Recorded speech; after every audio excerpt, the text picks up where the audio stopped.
नमस्ते दर्शकों, वापस स्वागत है। आज हम सिर्फ शब्द नहीं सीख रहे हैं, आज हम लोगों के इरादों को पढ़ना सीख रहे हैं।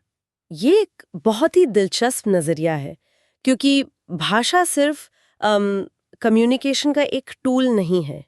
ये एक आईना है आईना? किस तरह का आईना? जिसमें हमारी सोच, हमारा समाज और कह सकते हैं कि हमारी नैतिकता की परछाई दिखती है। और रूट वर्ड्स यानी शब्दों की जड़ें वो धागे हैं जिनसे ये पूरा ताना बाना बुना गया है। तो आज हम इन्हीं धागों को सुलझाएंगे और देखेंगे कि अच्छाई, बुराई और द्वैत यानी ड्युअलिटी की जड़ें कहाँ हैं। चलिए, तो इस कोड की पहली चाबी से शुरू करते हैं। हमारा पहला रूट है एम्बी या एम्फी, जिसका मतलब होता है दोनों या चारों ओर। हाँ, ये उन स्थितियों के बारे में है जहां एक नहीं बल्कि दो ताकतें एक साथ काम कर रही होती हैं। बिल्कुल। और इसका सबसे आम उदाहरण है शब्द एम्बीडेक्स्ट्रस। हम सबने सुना है ये शब्द। एक ऐसा इंसान जो अपने दोनों हाथों को एक जैसी महारत से इस्तेमाल कर सकता है।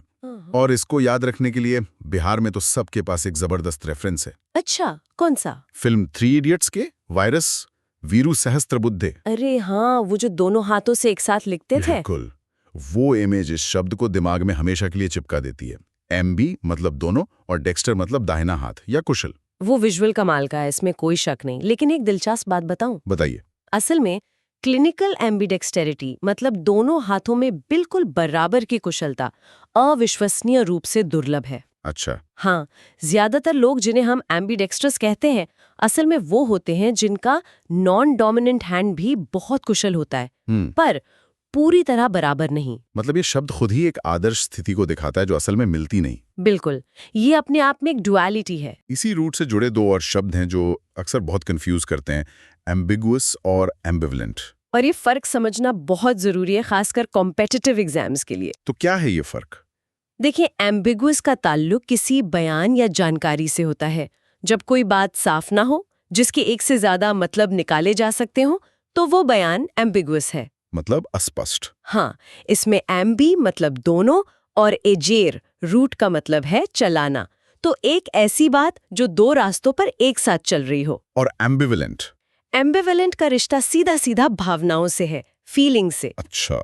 जब आप किसी व्यक्ति, चीज या फैसले को लेकर एक ही समय पर दो विरोधी भावनाएं महसूस करते हैं, तब आप एम्बिवलेंट होते हैं। जैसे प्रमोशन तो चाहिए, लेकिन ज्यादा जिम्मेदारी से डर भी लग रहा है। एकदम सही उदाहरण। यहाँ एम्बी के साथ वैलेंट रूट है, जिसका मतलब है मूल्य।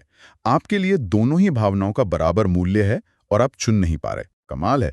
मतलब एक है बाहरी दुनिया के लिए बयान जी, और दूसरा है अंदरूनी दुनिया के लिए एहसास। बिल्कुल। और एक एम्बिगुअस बयान सुनने वाले को एम्बिवेलेंट महसूस करवा सकता है। सही बात है, वो समझ ही नहीं पाएगा कि खुश हो या दुखी। इसी लॉजिक को आगे बढ़ाएं तो एम्फीबियन जैसा शब्द मिलता है। एम्फी मतलब दोनों और बायोस मतलब जीवन, जैसे मेंढक, जो पानी और जमीन दोनों जगह जी सकता है। बिल्कुल। तो ये तो हुई होने की अवस्था, दो मन दो माहौल। लेकिन तब क्या होता है जब हम करने की अवस्था में जाते हैं? यहीं पर हमारी दूसरी चाबी काम आती है, FAC, FIC या FET, जिसका मतलब है करना या बनाना। और ये शायद अंग्रेजी के सबसे ज्यादा उपयोगी रूट्स में से एक है। बिल्कुल, ये एक्शन का रूट है। चीजें कैसे बनती हैं, कैसे की जाती हैं, सब इसी से जुड़ा है। जैसे एक बहुत आम शब्द है फैसिलिटेट, किसी काम या प्रक्रिया को आसान बनाना। फैसिलिटेट करना। हाँ। एक और मजेदार शब्द है फैक्टोटम। फैक्टोटम। अगर हम इसे तोड़ें, फैक्ट मतलब करना, हाँ। और टोटम मतलब सब कुछ। तो फैक्टोटम वो कर्मचारी है जो सब कुछ करता है, ऑफिस का जैक ऑफ ऑल ट्रेड्स। सही। और ये करना या बनाना हमेशा पॉजिटिव हो ये जरूरी नहीं है। यहीं पर इरादे की बात आती है। हाँ, एक शब्द है आर्टिफिस। यहाँ आर्टी का मतलब है कौशल। हाँ। और फिक मतलब बनाना। तो इसका मतलब हुआ कला से बनाई गई चीज, लेकिन इसका इस्तेमाल तो धोखे या चालाकी के लिए होता है ना? एकदम सही। एक चतुर चाल जो असलियत को छिपाने के लिए बनाई गई हो। यहाँ बनाना एक नेगेटिव क्रिया बन जाती है क्योंकि उसके पीछे का इरादा धोखा देना है। तो मतलब फैक्ट रूट खुद में न्यूट्रल है। हाँ। इसके साथ जुड़ने वाले विचार तय करते हैं कि वो करना अच्छा है या बुरा। आपने बिल्कुल सही नस पकड़ी है। करने के पीछे का इरादा ही सब कुछ है। यहीं से हम अपनी अगली रूट की तरफ बढ़ सकते हैं। जैसे शब्द है बेनिफैक्टर। अच्छा। इसमें बेने मतलब अच्छा और फैक मतलब करने वाला। तो बेनिफैक्टर वो है जो अच्छा काम करता है, किसी नेक काम के लिए पैसे देता है। ये तो बहुत अच्छा ट्रांजिशन है। हम पहुंच गए अपनी तीसरी और सबसे अहम चाबी तक, भाषा में इरादे की सबसे बड़ी लड़ाई, अच्छा बनाम बुरा।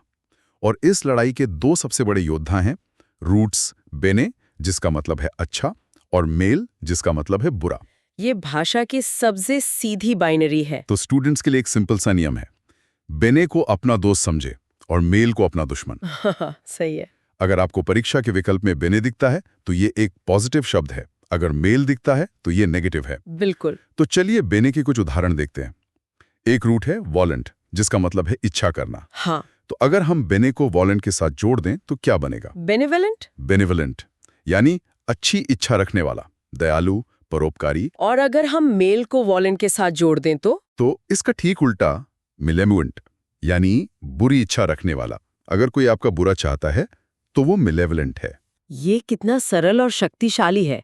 सिर्फ एक प्रीफिक्स बदलने से इरादा पूरा घूम गया। अब इसी में एक और रूट जोड़ते हैं, डिसेरे, जिसका मतलब है बोलना।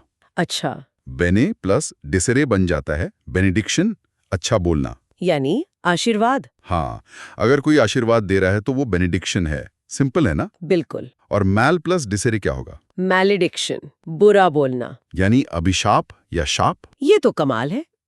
आशीर्वाद और अभिशाप के बीच का भाषाई फर्क सिर्फ एक प्रीफिक्स का है। एक छोटी सी इकाई में इतनी ताकत। बिल्कुल। वैसे इसका सबसे गंभीर इस्तेमाल हमें शायद मेडिकल भाषा में देखने को मिलता है। आप बेनाइन और मैलिग्नेंट की बात कर रही हैं। हाँ, ये शब्द अक्सर ट्यूमर के लिए इस्तेमाल होते हैं। एक बनाइन ट्यूमर वो है जो हानिकारक नहीं है, उसमें बेने यानी अच्छा छिपा है। और मैलिग्नेंट ट्यूमर वो कैंसर वाला होता है, बेहद हानिकारक, जानलेवा। यहाँ मैल यानी बुरा छिपा है। इस संदर्भ में ये छोटे से रूट सचमुच जीवन और मृत्यु का सवाल बन जाते हैं। ये तो बहुत ही गहरा है। तो हमने इन तीन चाबियों को देखा। एमबी हमें दुविधा सिखाता है, फैक्ट हमें कर्म की शक्ति दिखाता है, और बीएनई बनाम मैल हमें इरादे की नैतिकता को डीकोड करने में मदद करता है। सही कहा। ये रटने की प्रक्रिया नहीं है, ये शब्दों के साथ एक रिश्ता बनाने की प्रक्रिया है। तो चलिए, जो सीखा है उसे पक्का करने के लिए एक छोटा सा क्विक प्रैक्टिस करते हैं। One word substitution. जरूर। पहला सवाल, एक व्यक्ति जो दोनों हाथों को समान आसानी से उपयोग कर सकता है। वो हुआ एम्बीडेक्स्ट्रस। बिल्कुल, एम्बीडेक्स्ट्रस। दूसरा, दैवीय आशीर्वाद के लिए की जाने वाली प्रार्थना। इसमें अच्छा और बोलना है, तो बेनेडिक्शन। बहुत बढ़िया, बेनेडिक्शन। तीसरा, दूसरों का बुरा करने की इच्छा रखना। बुरा और इच्छा, मेलेवलेंट। एकदम सही, मलेवलेंट। और आखिरी, एक बयान जिसके एक से अधिक अर्थ निकाले जा सकते हों। वो जो दो रास्तों पर चले, एम्बिग्युअस। शानदार। तो देखिए, ये लॉजिक काम करता है। बिल्कुल करता है। तो श्रोताओं के लिए हमारा मुख्य संदेश यही है, अपनी रूट वर्ड लाइब्रेरी रोज बनाएं, एक एक करके। हाँ, अगले सत्र में हम समय और भाषण की जड़ों का पता लगाएंगे। वो भी बहुत दिलचस्प होने वाला है। जरूर होगा। तब तक के लिए ये बिहार मैटर्स है। तेज बने रहें। जय हिंद।